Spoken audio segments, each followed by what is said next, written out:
Prihatin melihat kondisi ruang kelas, tim ahli DPRD Sumatera Barat minta pihak Sekolah Menengah Kejuruan SMK Negeri 3 Pariaman untuk mengajukan proposal ke DPRD Sumbar.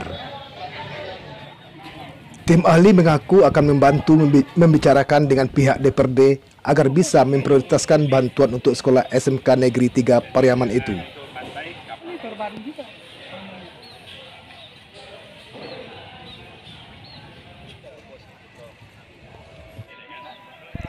Kedatangan tim ahli DPRD Sumbar ke SMK Negeri 3 Pariaman ini sebetulnya dalam rangka untuk kajian terhadap keputusan Gubernur Sumatera Barat nomor 500/571/2022 tentang penetapan Sekolah Menengah Kejuruan Negeri di Provinsi Sumatera Barat sebagai Badan Layanan Umum Daerah atau BLUD.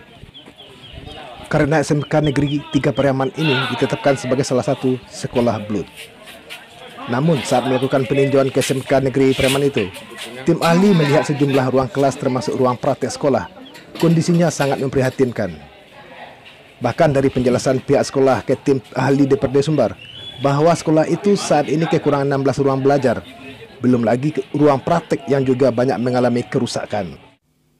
Melihat kondisi itu, Profesor Fauzan, tim ahli DPRD Sumbar, bersama rombongan, meminta pihak sekolah untuk mengajukan proposal, baik kepada pemerintah provinsi langsung maupun ke DPRD Sumbar.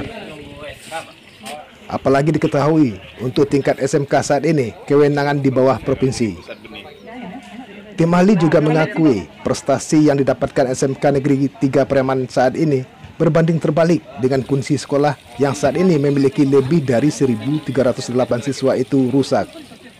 Sehingga sudah selayaknya pihak terkait dalam hal ini pemerintah provinsi maupun DPRD untuk membantu kebutuhan sekolah tersebut. Fauzan bersama tim akan membantu membicarakan dengan pihak DPRD agar bisa memprioritaskan bantuan untuk sekolah SMK Negeri 3 Pariaman itu. Kita berharap sekolah ini akan lebih maju dan bisa mendidik tenaga-tenaga terampil SMK yang bisa nanti bekerja di bidang kelautan dan pelayaran, mau melanjutkan ke perguruan tinggi juga bisa.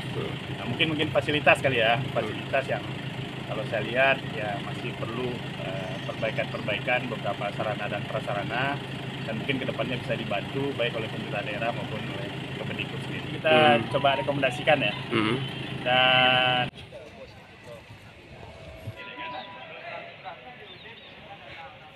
dari Kota Pariaman, tim Minangkabau TV mengabarkan.